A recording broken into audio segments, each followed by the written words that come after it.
Hey guys, welcome to another episode of The Vinyl Den, your channel for record collecting by record collectors. I'm Nick. I'm Ian. Today we're talking about artists re-recording their music. There's a bunch of links down below. Make sure you go check them out. There's links for the Vinyl Den Facebook group, for the merch page, for the Spotify and Apple Music playlist we put together every week, and the Patreon page. Make sure you go check all that out. Of course, if you enjoyed the episode, make sure you give us the old thumbs up. Hit that subscribe button down below. Make sure you hit that notification bell so you're notified every time we release new episodes. So artists have been re-recording their music for decades now. But, at least in my opinion, most of them, a vast majority of them, have not been good. I can think of, I know Everclear re-recorded their music for their greatest hits album. Wasn't great. I think Goo Goo Dolls re-recorded Name, because I guess they don't have there's a rights issue with a couple of their earlier albums. So when they did their greatest hits album back in the early 2000s, they re-recorded that track for the greatest hits, and that's probably one of the better ones. That's not that big of a difference from the original version, but it's still a re-recording that isn't as good as it probably should have been. Off the top of my head, really the only thing I can think of, I got two examples that I think are really good, or at least really, probably not better than the originals, or definitely not better than the originals, but at least good enough for the re-recording, and that's Tea for the Tillerman 2 by Cat Stevens, which I still prefer the original. I don't think there's that big of a difference between the original and the re-recording, but and I know there was like a 40-year difference between the 50-year difference between the two. 49 years. So there's obviously a difference in his voice, and that's what I was going to say. It's my problem with re-recording, especially when you're talking about a span of say 50 years or 25 years even, is the new versions are cleaner, and in many ways some of the musicianship's a little bit better because they've matured, but it lacks the energy and passion of the originals. Yeah. And that's my problem with the Tea for the Tillerman one. They're great recordings. They're very clean. They're representative of Cat Stevens now. Yeah. But they lack that passion, that drive that the originals had. And I think the really obvious choice, at least for me, as far as like quality re-recordings go, is Taylor Swift. And I know she's done, I think 3 of them over the last couple of years. I know she did Red, she did Fearless. I think Fearless was the first one she did.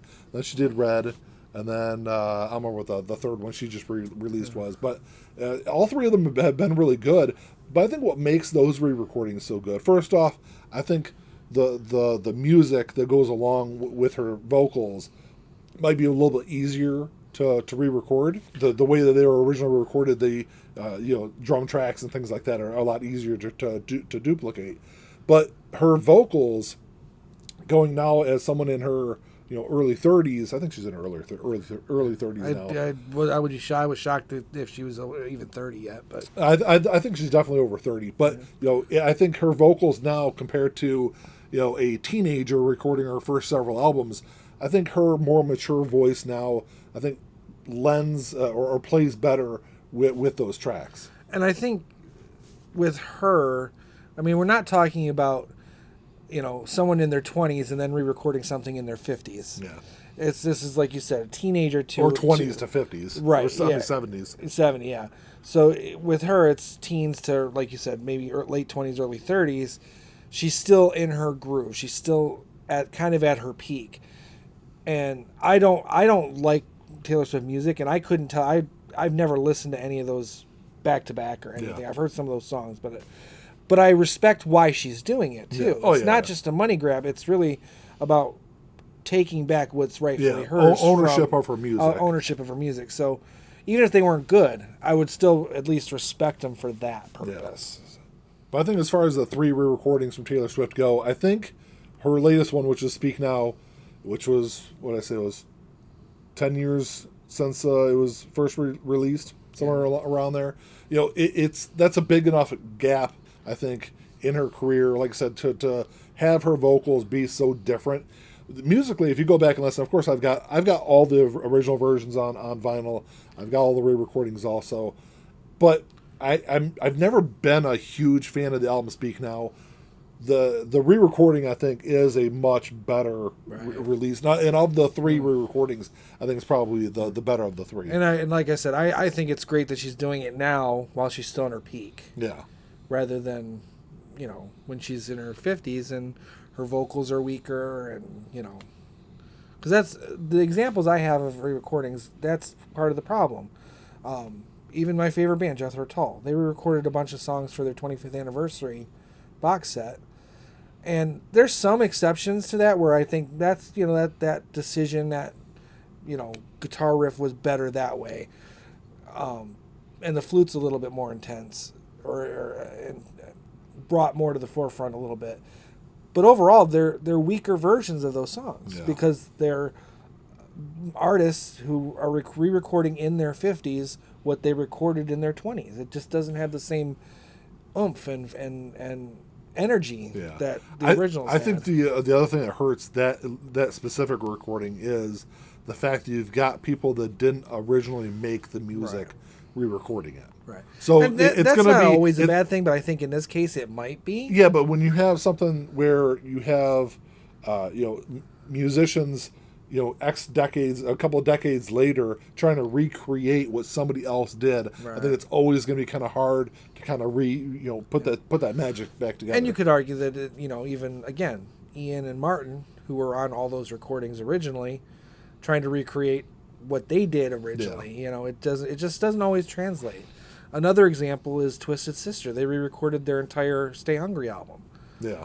And it's the same thing. I mean, and that's literally like note for note re-recording, but it's cleaner because the original recording has production issues. It's still a great album, but it has production issues. So it makes sense, and I think they did that for a rights thing too. But it's just not as good. It just doesn't have the power. Yeah, he just doesn't sound as good on the re-recording that it does on the original. Right. Well, I mean, we're talking at least 25 years. I'd have to look and see what year that came out, but at least 25 years. It could be even 30. And it's just his vocals. He's 30 years older. His vocals aren't there. Yeah. We all sound different than we did 30 years ago. There is an exception to that, though, because I just recently saw The Cure, and Robert Smith sounds exactly the same in 2023 as he did in 1993. And that could have something to do with the type of singing he does. That's fine, yeah. Because he's singing, but he doesn't have to strain. He's not, Dee Snider is screaming. Yeah. A lot of those 70s and 80s artists weren't singing properly. They weren't singing from their diaphragm. They were using their throats more than they were using their diaphragms. Rod Stewart is a perfect example of that. That's how he got so raspy, because he really just blew out his vocals. Robert Plant, same thing. Yeah. Robert Plant can't even sing half those Led Zeppelin songs anymore. Oh, I'm sure. So, I think that has more to do with it. It's more just the type of singing he does. Adam Duritz, same thing. He sounds just as good now as he did in 1993, but it's the type of singing that he does. So another one recently, they for the 50th anniversary of Mike Oldfield's Tubular Bells, there's a full orchestra recording of it, and it's actually quite good. And that came out, was that for this year? That's this year, yeah. Because there was a re-recording that they did in 2003 also. Right. That was, I don't think there was an orchestra with that one. And that one's not good. That one's not as good. I would always take the original over that one. But this new symphonic version, I wouldn't say it's better, but it's right on par with the original. Okay. I don't know if it has something to do with the way it's orchestrated or what, but it's really good. And it does help that it's all instrumental. Yeah. That does make a difference. But I just recently listened to that, and I'm going to buy the whole package because I want the whole 50th anniversary package, and you can only get that new symphonic one in the package. So, because I have an original pressing of Tubular Bells, and I have it on CD somewhere. So, I definitely want to get that just for that, because it's a fantastic new version of it. It's rare that happens. Yeah, I will say that I wonder how much the fact that we know these songs and we've listened to these songs for years and years and years and decades, and then to have the band re-record a new version of it, even if it is very similar, you're always going to favor the original version, or at least compare it heavily. Yes, exactly. Yeah, that's true. it would be hard to say because 'Cause we would that- have to hear them for the first time before we heard the originals Yeah, to really and know if kind that of were the true. one I was trying to think of was MXPX re-recorded Life in General back in, I don't know what it was, 2016, I think. They called it Life in General 2. It was basically the same thing that Taylor Swift was doing. They were just trying to get the rights back for their music. They wanted to own that album again. And it's okay, I guess is probably the best way I could put it. Even though they did a really good job re-recording them, I'm always going to compare it to that original recording. And when you compare the two, it's really kind of a night and day difference between them. But they still did a good job with re-recording. It just doesn't stand up even close to the original. And for me, there's a couple other. Blues Traveler did some re-recordings of some of their songs from 4, or the 25th anniversary or whatever. They did Which Hook. they can, hey, if you're a Blue Traveler, if you listen, you can go ahead and reissue the entire album 4 because it needs a good vinyl reissue. Yeah, 30th anniversary is coming up. Yeah. But they re-recorded 2 songs, Run Around and Hook, which were their 2 big hits off that album. Again, it's just not quite there. They're good. They're good versions. They did a good job with them. Yeah. When, like I said, that kind of goes back to what I was saying though. Is I think compare it to as many times as we've heard those original versions. Really, regardless of how good they do with the re-recording, they're never gonna quite stand up to the original. I think. Probably not. I mean, very rarely. Very rarely. Well, that's all we have for today, guys. Thanks for checking the show out. Make sure you drop us a comment down below because there's a whole bunch of re-recordings out there. Love to know what you guys think. I'd love to know if there's any you guys think are really good because, like I said, off the top of my head, I can think of Tea for the Tillerman 2, and then, of course, the stuff that Taylor Swift's done. But outside of that, I'm sure there's probably a ton of them out there that you guys love. So let us know what you guys think. If you enjoyed the episode, make sure you give us a little thumbs up. Hit that subscribe button down below. That's all we got. Until next time. Talk to y'all later. Keep on spinning. Peace.